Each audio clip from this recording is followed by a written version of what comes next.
오늘 하나님께서 우리에게 주신 말씀 히브리서 13장 15절에서 17절 말씀입니다. 신약성경 히브리서 13장 15절에서 17절 말씀입니다. 하나님의 말씀 봉독하여 드릴 때 하나님의 음성을 경청하십시오. 그러므로 우리는 예수로 말미암아 항상 찬송의 제사를 하나님께 드리자. 이는 그 이름을 증언하는 입술의 열매니라. 오직 선을 행함과 서로 나누어 주기를 잊지 말라. 하나님은 이 같은 제사를 기뻐하시느니라. 너희를 인도하는 자들에게 순종하고 복종하라. 그들은 너희 영혼을 위하여 경성하기를 자신들이 청산할 자인 것 같이 하느니라. 그들로 하여금 즐거움으로 이것을 하게 하고 근심으로 하게 하지 말라. 그렇지 않으면 너희에게 유익이 없느니라. 아멘. 우리나라 최초 고유 모델 자동차 이름이 뭔지 아십니까? 발음이 별로 안 좋은 그 자동차 말고요. 고유 모델 자동차는 1975년 이 현대자동차에서 만들었던 폰입니다. 이 폰이라는 차가 이제 우리 대한민국 자동차 산업에 자립을 선언했던 굉장히 중요한 모델이죠.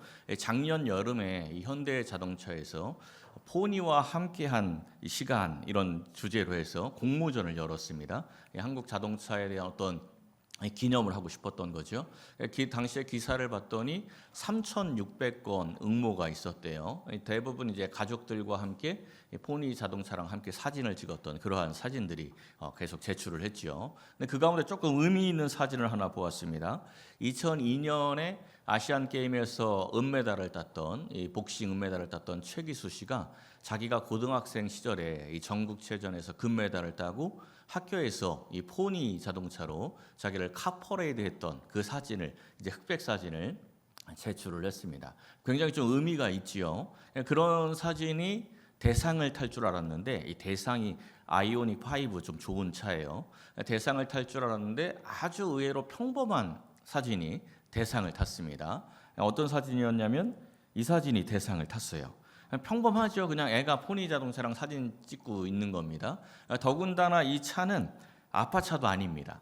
그냥 여행 갔다가 탔던 택시가 폰이에요. 근데 그 차랑 찍었던 사진을 제출을 했는데 이 사진이 대상을 받았습니다. 근데 사람들이 이 사진이 대상을 받은 것에 대해서 별로 불만이 없었어요. 다들 인정하는 그러한 분위기였습니다. 왜 이 사진이 대상을 받았는데 사람들이 불평하지 않고 대상 받을 만하다 이렇게 인정했는지 아십니까? 당시 기사를 보신 분들은 알 것 같은데 이 사진을 낸 사람 이름이 폰입니다. 이 기사를 읽어보면 아빠가 포니 차를 너무 좋아해가지고 딸을 낳고 나서 너는 폰이다 해서 이름을 폰이라고 줬다는 거예요. 당시 이 기사의 타이틀이 이렇게 써 있었습니다. 폰이 좋아한 아버지가 지어준 이름 평생을 함께한 심포니 씨 대상. 그렇지요. 이름이 폰이니까 그야말로 평생 폰이와 함께했기 때문에 대상을 탈만하죠. 이 기사 댓글에 인상적인 댓글이 하나 있었는데 이렇게 써놨더라고요.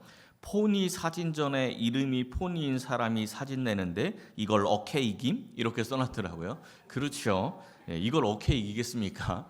그야말로 좀 인정이 되는 그러한 사진입니다. 그렇다면 하나님이 세상을 창조하셨는데 하나님이 창조하신 세상에 하나님이 지어주신 이름 성도라는 이름을 가진 사람을 세상이 오케이 이기겠습니까? 이길 수가 없습니다. 성도가 성도로서 살아가면 세상은 이길 수가 없는 거예요. 그래서 우리가 지난주에 나눈 말씀 가운데 이런 말씀이 있었지요. 주는 나를 돕는 이시니 사람이 내게 어찌하리요. 이 세상이 어찌할 수 없다. 이런 말씀입니다. 오늘은 히브리서 마지막 시간입니다. 우리가 지난주에 23장 전반부의 말씀을 함께 나누면서 참된 믿음을 가진 사람이라면 히브리서에서 설명했던 그 믿음을 가진 사람이라면 이렇게 살아야 한다. 이런 말씀을 나누었는데 오늘 이 후반부에도 역시 마찬가지로 참된 믿음을 가진 사람이 어떻게 살아야 할지에 대해서 이 말씀을 해주고 있습니다. 이렇게 살아가는 것이 하나님의 백성 하나님이 주신 이름 그 성도답게 살아갈 수 있는 방법이기 때문입니다. 사랑하는 성도 여러분, 오늘 이 말씀을 함께 상고하면서 성도답게 살 수 있는 지혜를 얻고 성도의 이름이 가진 그 하나님의 은혜와 축복을 받아 누리시기를 예수님의 이름으로 간절히 축원합니다. 첫째는 올바른 예배를 드려야 합니다.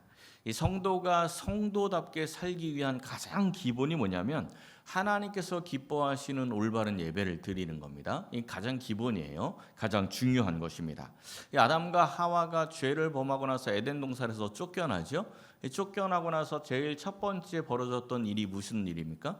가인이 아벨을 죽인 사건. 가인이 아벨을 왜 죽였죠? 그 이유가 뭐였습니까? 가인의 제사가 하나님께서 가인의 제사를 받지 않으셨기 때문에. 그러니까 최초 벌어진 사건은 뭐랑 관련이 있는 사건입니까? 예배랑 관련이 있는 사건입니다. 가인이 하나님께서 받지 않는 예배를 드리고 나서 하나님이 받지 않는다고 열이 받아서 자기 동생 아벨을 죽인 겁니다.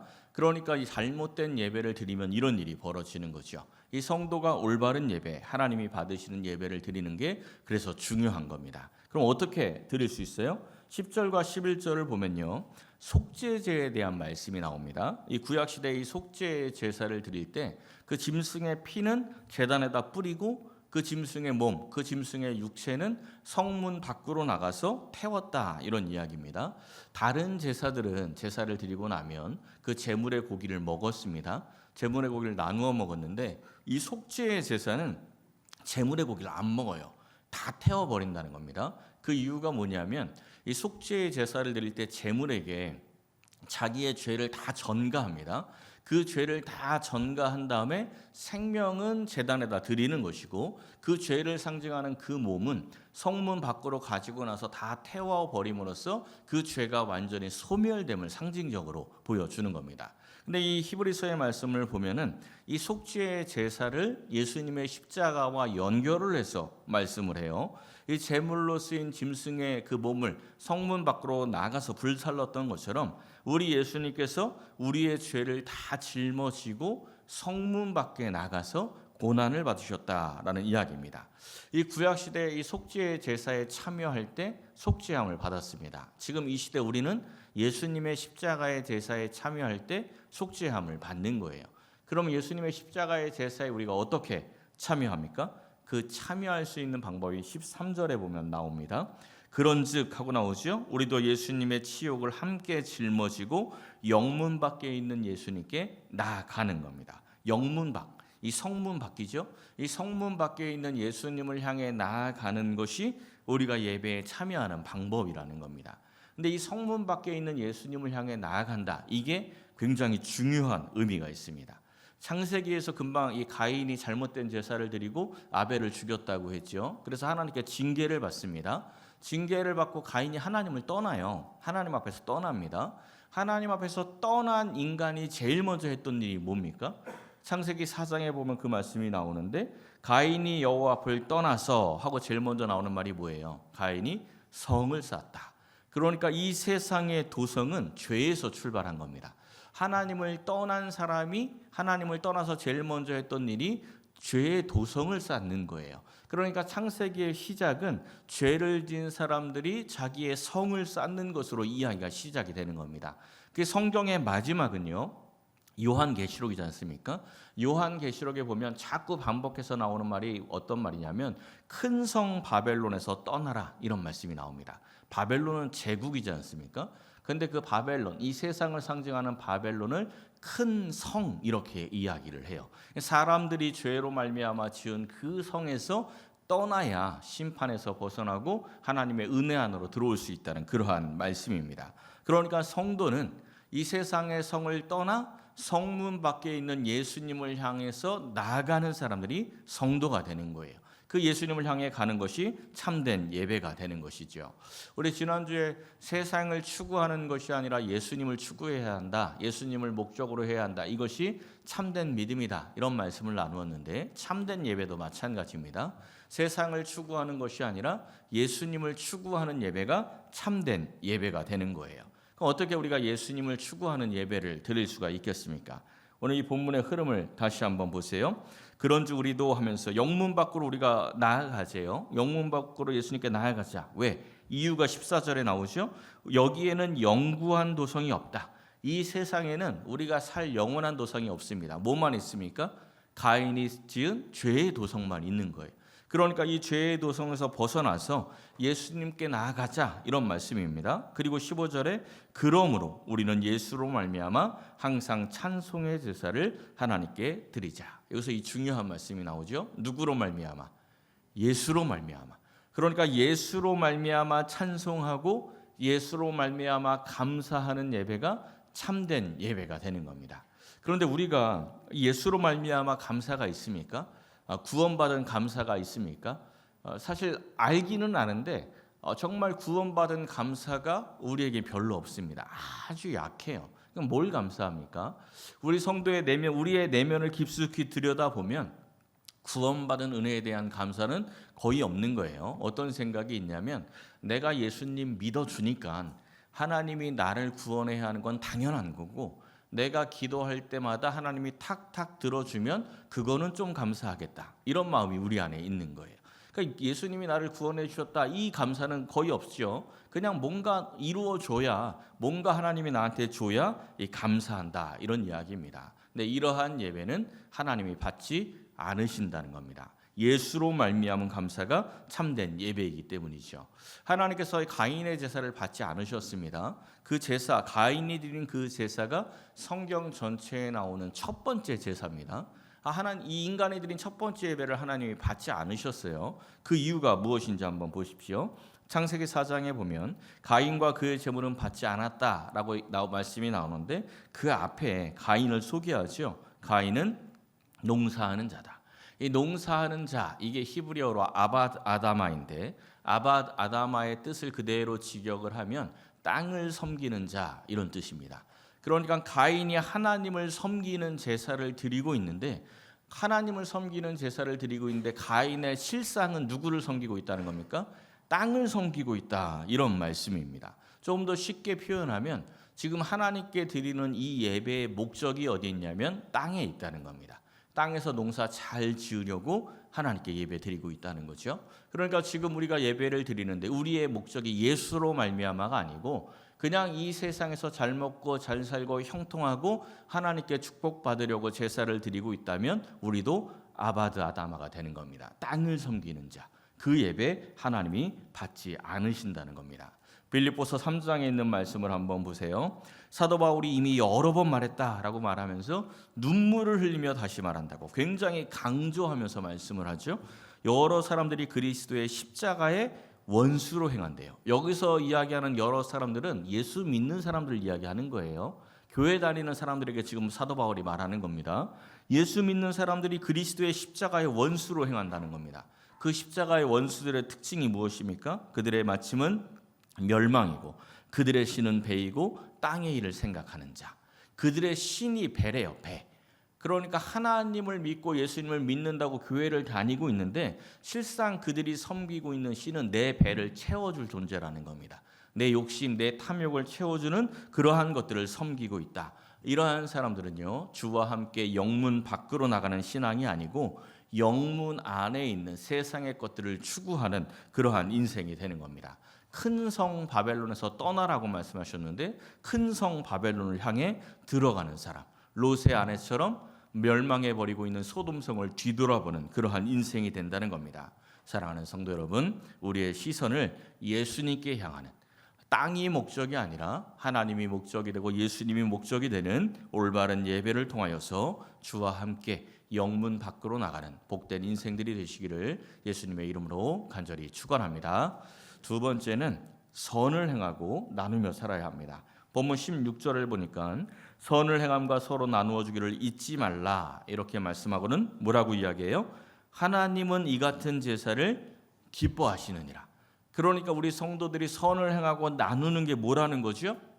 그게 예배라는 거예요. 그게 우리가 선을 행하고 나누는 게 하나님이 기뻐하는 예배라는 겁니다. 주일날 교회 와서 이렇게 앉아있는 이 예배가 참된 예배가 아니고 이렇게 예배드린 성도들이 세상에 나가서 선을 행하고 나누며 하나님 기뻐하게 살아가는 그 삶이 하나님이 기뻐하시는 예배라는 거죠.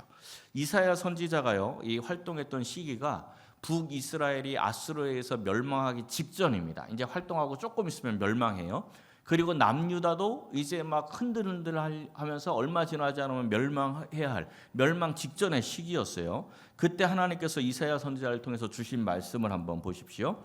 11절과 12절을 보니까 이 이스라엘 백성들이 무수한 재물을 가지고 하나님께 가져왔어요. 하나님께 막 재물을 갖다 바치는 겁니다. 얼마나 많이 갖다 바쳤는지 순양의 번제와 살찐 짐승의 기름에 배가 불렀대요. 그리고 뒤로 이 말씀 뒤로 이어지는 말씀을 보면 월삭, 안식일, 온갖 성회와 절기들을 이스라엘 백성들이 굉장히 잘 지킵니다. 나라가 망하기 직전이니까 뭐 하나님께 예배 드리는 거죠. 근데 하나님께서 그것을 기뻐하지 않으셨대요. 올바른 예배가 아니었기 때문이죠. 그들을 향해서 뭐라고 말씀하십니까? 12절 마지막에 내 마당만 밟았다 이렇게 이야기하죠. 지금 이 시대로 이야기하면 성도들이 교회에 와서 막 헌금도 막 엄청나게 많이 하고 온갖 예배와 절기를 다 잘 지키고 있는데 하나님이 뭐라고 말씀하시는 겁니까? 야, 그거 신앙생활 아니야. 니네들 교회만 왔다 갔다 하는 거잖아. 그거 내가 받는 예배 아니다. 이렇게 말씀하시는 겁니다. 이어지는 말씀을 한번 보세요. 이렇게 말씀하죠. 내가 내 눈을 너희에게서 가리고 너희가 많이 기도할지라도 내가 듣지 않겠다. 왜? 너희들의 손에 피가 가득하기 때문이다. 이렇게 말씀하시는 겁니다. 그리고 이어서 하나님이 기뻐하시는 예배에 대해서 말씀하죠. 어떻게 하는 거래요? 너희가 악한 행실을 버리고 행악을 그치고 선행을 배우며 정의를 구하고 학대받는 자를 도와주고 고아를 위해서 신원하고 과부를 위해서 변호해라. 이렇게 해야 내가 그 예배 받는다. 이 삶의 자리에서 선행과 나눔이 있어야 하나님께서 받으시는 올바른 예배를 드릴 수가 있다는 겁니다. 누가복음 10장에서 어떤 율법사가 예수님을 시험해서 묻습니다. 내가 어떻게 해야 영생을 얻겠습니까? 이렇게 묻지요. 그때 예수님이 그의 속마음을 다 알고 다시 역으로 질문합니다. 야, 너 율법 교사잖아. 네가 잘 알고 있는 그 율법, 그 성경에 뭐라고 써 있는데? 하고 질문을 역으로 해요. 그랬더니 율법 교사가 이렇게 대답을 하죠. 주 너의 하나님을 사랑하고 또한 내 이웃을 내 자신같이 사랑하라 하였나이다. 이 율법 교사가 대답을 잘했어요, 잘못했어요? 잘했죠. 굉장히 잘했습니다. 교회 다니는 사람들은 웬만하면 다 아는 이야기입니다. 성경을 요약하면 뭡니까? 하면 하나님 사랑, 이웃 사랑. 그죠? 거의 다 아는 얘기입니다. 이 율법 교사가 대답을 잘했어요. 그러니까 예수님께서 뭐라고 말씀하십니까? 내 대답이 옳도다. 그죠? 너 말 잘했다. 이 성경 말씀이 그거 맞아. 그리고 이어서 뭐라고 이야기해요? 이를 행하라. 그러면 살리라. 너 성경 말씀 잘 알고 있구나. 근데 그거 안다고 구원받는 게 아니고 그 말씀대로 나가서 행해라. 그러면 네가 영생, 구원을 얻을 것이다. 이렇게 말씀해 준 겁니다. 하나님을 사랑하는 사람은요, 이웃을 사랑해야 합니다. 맞습니까? 맞지요. 하나님 사랑하면 이웃을 하나님의 마음으로 사랑해야 돼요. 그게 선행으로 나타나는 거죠. 하나님 사랑, 이웃 사랑 우리도 다 잘 알고 있습니다. 마치 예수님과 대화를 나누었던 이 율법 교사처럼 우리도 다 알고 있어요. 근데 문제는 뭐지요? 문제는 행하지 않는다는 거죠. 문제는 행하지 않아요. 알고는 있는데 삶의 자리에 적용이 잘 안 되는 겁니다. 왜 그럴까요? 이 C.S. 루이스가 쓴 스크루테이프의 편지라는 책이 있습니다. 이 책은 관점이 악마예요. 악마가 자기 조카 신참 악마에게 사람을 어떻게 하면 미혹해서 넘어뜨릴 수 있는지를 31가지 주제로 해서 편지로 써서 보낸 그런 내용입니다. 근데 이 악마가 이런 이야기를 해요. 네가 아무리 애를 써도 환자의 영혼에는 어느 정도의 악의와 함께 어느 정도의 선의가 있게 마련이다. 그러니까 우리 안에 있는 이 선의를 완전히 없앨 수가 없다는 이야기입니다. 그래서 제일 좋은 방법은 매일 만나는 이웃들에게는 악의를 품게 하면서 멀리 떨어져 있는 미지의 사람들에게는 선의를 갖게 하는 것이지. 그러면 악의는 완전히 실제적인 게 되고 선의는 주로 상상의 차원에 머무르게 되거든. 진짜 악마가 머리가 되게 좋지요. 사탄의 전략이 기가 막힙니다. 멀리 있는 사람들에게는 사랑과 긍휼의 마음이 있어요. 아주 예를 들면 식당에서 누가 막 갑질해서 종업원이 무릎 꿇고 막 이런 영상들을 보면 어떤 마음이 드십니까? 좀 분노가 올라오죠. 어떻게 저럴 수가 있어? 막 이런 마음이 들죠. 근데 정작 자기는 식당이나 뭐 이런 데 갔을 땐 자기가 갑질하는데 자기가 갑질하는 건 잘 모르는 거예요. 그죠? 멀리 나오는 어떤 막 불쌍한 애기들을 보거나 이러면은 불쌍한 마음이 올라오고 긍휼의 마음이 막 올라옵니다. 쟤들 참 불쌍하다. 막 이런 마음이 들죠. 근데 정작 옆에 있는 사람들에게는 그러한 마음이 없는 거예요. 사랑이 멀리 떨어져 있는 사람들에게는 있는데 가까이 같이 지내는 사람들에게는 사랑을 베풀지 못하는 겁니다. 마치 양마의 계획처럼 우리의 안에 있는 착한 마음들은 그냥 머릿속에만 있는 거고 나쁜 마음들은 실제의 삶에서 나타나게 된다라는 것입니다. 그렇게 해서는 안 된다는 거죠. 하나님께서 우리를 구원하신 목적이 무엇입니까? 에베소서 2장에 보면 이런 말씀이 나와요.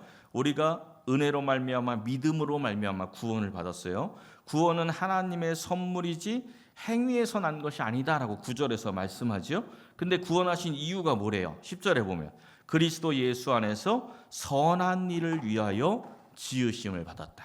그러니까 우리가 선한 일을 행해서 구원받은 건 아닙니다. 믿음과 은혜로 구원을 받았죠. 근데 하나님께서 우리를 구원하신 이유가 뭐라는 겁니까? 선한 일 행하라고. 선한 일 행해서 구원받은 건 아니고 구원받았으니 선한 일을 행하라는 겁니다. 우리는 구원받은 하나님의 백성이니 선을 행하고 나누며 살아가야 합니다. 그럼 어떻게 될까요? 갈라디아서 6장에 있는 말씀을 보면 선을 행하되 낙심하지 말라 이렇게 말씀하죠. 왜? 때가 이르면 거두니까. 때가 이르면 그 선을 행함에 대해서 하나님께서 우리에게 열매를 맺게 해주신다는 겁니다. 그래서 10절을 보니까 그러므로 우리는 기회에 있는 대로 모든 이에게 착한 일을 하되 더욱 믿음의 가정들에게 하라. 우리 지난주에 이 말씀 나누었지 않습니까? 믿음의 형제들, 가까이 있는 믿음의 형제들에게 먼저 사랑하고 섬기라고 했죠. 교회 안에서 사랑과 섬김의 훈련을 하고 그 훈련을 통해서 세상에서 이 사랑과 섬김이 있어야 한다. 이런 말씀들을 좀 나누었습니다. 그때 제가 그런 이야기를 했는데 옆에 있는 사람이 어떤 사람이라고 했어요? 일주일 지났지만 이게 까맣게 날아갔죠. 들으면 이제 생각이 나지만 옆에 있는 사람이 뭐라 그랬습니까? 하나님께서 나를 복 주시기 위해서 보낸 천사다 이런 이야기를 했지 않습니까? 우리 옆에 있는 사람들이 다 하나님께서 내가 복 주기 위해서 보낸 천사예요. 그 천사를 잘 섬기시기를 바랍니다. 그때 하나님의 은혜가 넘쳐나는 겁니다. 사랑하는 성도 여러분, 먼저 가까이 있는 이 믿음의 형제 자매들을 사랑하고 섬기시길 바랍니다. 그리고 이 세상에 있는 모든 이웃들에게도 선을 행하며 섬기시기를 바랍니다. 그리하여 때가 이를 때 하나님께서 우리에게 주시는 그 은혜와 축복을 마음껏 거두시기를 예수님의 이름으로 간절히 축원합니다. 마지막 세 번째는요, 순종해야 합니다. 본문 17절 말씀인데요. 이 말씀은 이제 목회자들은 좋아하고 성도들은 별로 안 좋아하는 그런 말씀이에요. 너희를 인도하는 자들, 이 너희를 인도하는 자들에게 교회의 지도자들에게 순종하고 복종하라. 이 순종하라 이러면 그래도 조금 받아들이는데 복종까지 하라 그러니까 기분이 조금 안 좋아지는 분들도 있습니다. 근데 왜 그렇게까지 하라고 말씀합니까? 그들은 너희 영혼을 위하여 경성하기를 자신들이 청산할 자인 것 같이 하기 때문이다. 이렇게 말씀합니다. 여러분 이 말씀이 어떤 마음인지 아시겠습니까? 하나님께서 목회자들에게 주시는 마음이 있습니다. 목회자들에게만 주시는 그런 마음이 있어요. 저는 이제 MBTI로 말하면 T입니다. T인데 대문자 T예요. 정내미가 별로 없는 사람입니다. 감정이 별로 없고 굉장히 논리적인 사람이 이제 저거든요. 그래서 제가 사역을 하기 전에는 조직을 운영하고 관리를 하면 정말 기계처럼 관리하고 운영을 합니다. 굉장히 냉정하거든요. 신학교 때 학보사를 했었는데 학보사에서 자체 규율이 있는데 규율을 안 지키면 다 잘라버렸어요. 심지어 제 친구도 제가 잘랐습니다. 친구는 친구고 규칙은 규칙이에요. 저는 이제 그런 사고 방식을 가진 사람이거든요. 이제 보통 2학년, 3학년 때 이제 전도사 사역을 나가는데 저는 사역을 4학년이 돼서야 나갔습니다. 사역을 주저주저 했던 이유 중에 하나는 여러분들이 모두 공감하듯이 찬양을 못해서 제가 찬양을 못하니까 나가서 찬양해서 어떻게 사역을 하지? 이런 걱정이 하나 또 있었어요. 근데 그보다 더 큰 걱정이 있었는데 맡겨진 아이들을 사랑 못할까 봐 그게 진짜 큰 걱정이었어요. 전도사로 사역을 해야 되는데 나가서 애들을 내가 그렇게 막 정이 없으니까 애들을 사랑하지 못하면 그 사역을 어떻게 해야지? 이 걱정이 되게 많았습니다. 그래서 주저하다 4학년까지 돼서 4학년이 돼서야 사역을 나간 거예요.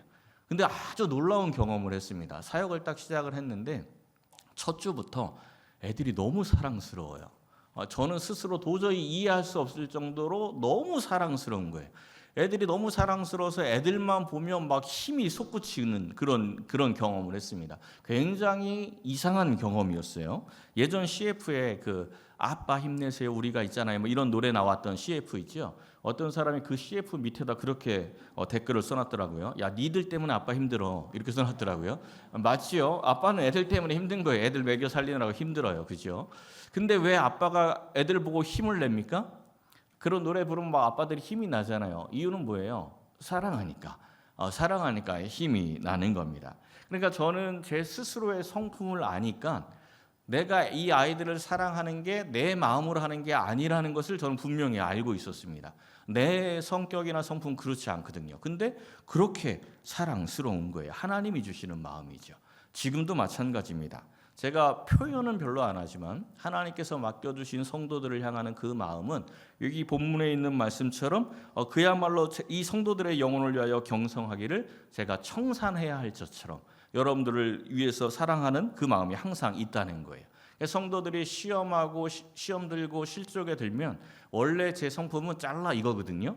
근데 그 성도들을 걱정하고 염려하고 그를 위해서 기도합니다. 그게 제 마음으로 하는 게 아니고 하나님이 주시는 마음이에요. 하나님이 사랑하도록 이 목회자의 마음을 준다는 겁니다. 그러니까 이 사랑의 마음으로 주는 그 말씀들에 대해서 잘 순종을 하라 이런 이야기입니다. 오늘 이 말씀을 잘 보시면 교회 지도자로 하여금 즐거움으로 사역을 하게 해야지 근심하게 하면 너희들에게 유익이 없다 이렇게 말씀을 합니다. 그러니까 제가 즐겁게 사역하게 해야 성도들에게 유익이 있는 신앙이 된다는 겁니다. 어떻게 하면 제가 즐거울까요? 여러분들이 저한테 와서 막 재롱을 떨고 이러면 제가 즐거울까요? 그렇지 않지요? 우리 성도 여러분들이 하나님의 말씀에 순종하고 복종하여서 서로 사랑하고 섬기고 세상에 나가서도 빛을 발하면서 이 섬기며 살아갈 때 이 참된 예배자로 살아가면 목회자는 즐거운 겁니다. 그렇게 살아가시기를 바랍니다. 그리고 또 목회자를 위해서 할 일이 하나 더 있어요. 바로 다음 절에 보면 이런 말씀이 나옵니다. 우리를 위하여 기도하라. 목회자를 위해서 기도해 주셔야 합니다. 어떤 기도가 제일 중요할까요? 제일 중요한 기도가 에베소서 6장 19절에 보면 나옵니다. 사도 바울이 기도 부탁을 하면서 이렇게 이야기를 해요. 내게 말씀을 주사 나로 입을 열어 복음의 비밀을 담대히 알리게 하옵소서. 그러니까 여러분들이 저를 위해서 기도하실 때는 이 미랄교회 강단이 사람의 귀를 만족시키는 그런 말씀이 아니고 항상 하나님의 그 말씀 그대로 전하여서 복음의 비밀을 담대히 알리는 그러한 강단이 되도록 기도해 주셔야 합니다. 그래야 하나님의 말씀을 제가 바르게 전할 수 있는 거예요. 제 성품에는요 이 세 번째 대지 말씀 못 전합니다. 저는 원래 이런 거 별로 안 좋아해요. 목회자에게 순종하라 이런 말씀 별로 좋아하지 않습니다. 여러분보다 제가 더 안 좋아해요. 그렇지만 이 말씀을 빼지 않고 전하는 것은 하나님이 주신 말씀이기 때문에 제가 담대히 이 말씀을 전하는 겁니다. 여러분들이 기도하시면서 그 기도대로 이 미랄교회 강단에서 선포되는 말씀이 하나님의 말씀이 분명하다면 그 말씀에 반드시 순종하고 복종하시기를 바랍니다. 이 구약시대 이스라엘 백성들이요 참된 선지자의 말에 귀 기울이지 않았습니다. 누구의 말에 귀 기울였죠? 거짓 선지자들의 말에 항상 귀를 기울였죠. 지금 이 시대도 비슷합니다. 이 시대도 비슷해요. 이단들 있는데 가보세요. 이단 따라가는 그 성도들이 얼마나 그 이단 교주의 말에 순종을 잘합니까? 아주 말 잘 듣습니다. 이단들 있는데 가보면 목회자들의 말에 막 100% 순종, 그야말로 복종합니다. 그리고 일반 교회에서도 이 세상의 복을 추구하는 말씀을 전하면 훨씬 더 잘 따라옵니다. 제가 여러분들에게 말씀을 전할 때도 별로 이제 세상의 복은 자주 이야기하지 않지만 가끔 이야기하면 아멘 소리가 평소랑 달라요. 그 말씀에는 따라가고 싶다는 거죠. 이 세상을 추구하는 것에 순종을 많이 합니다. 하지만 그렇지 않습니다. 성경의 말씀을 잘 보셔야 합니다. 세상이 아니라 예수님을 향한 말씀에 순종해야 합니다. 세상에 나가서 막 쥐고 더 많이 소유하는 그러한 말씀 좋아하지 마시고 세상에 나가서 나누고 베풀고 섬겨야 된다는 말씀을 더 좋아하고 성도답게 살아가는 그 말씀에 아멘해야 그것이 성도의 유익이 됨을 꼭 기억하시기를 소원합니다. 오늘까지 이제 25주에 걸쳐서 우리가 히브리서의 말씀을 살펴보았습니다. 히브리서가 믿음이 무엇인지 우리에게 가르쳐 주었고 믿음의 사람이 어떻게 살아갔는지를 우리에게 보여주었습니다. 그럼 우리는 이제 어떻게 하면 되겠습니까? 히브리서에 기록된 믿음이 내 믿음이 될 수 있기를 기도해야 하고 이 믿음의 사람들의 행함이 나의 행함이 될 수 있도록 기도해야 합니다. 사랑하는 성도 여러분, 참된 믿음을 소유하고 또한 말씀에 순종하여서 하나님께서 기쁨으로 받으시는 참된 예배, 삶의 예배를 드리는 복된 인생들이 되시기를 예수님의 이름으로 간절히 축원합니다.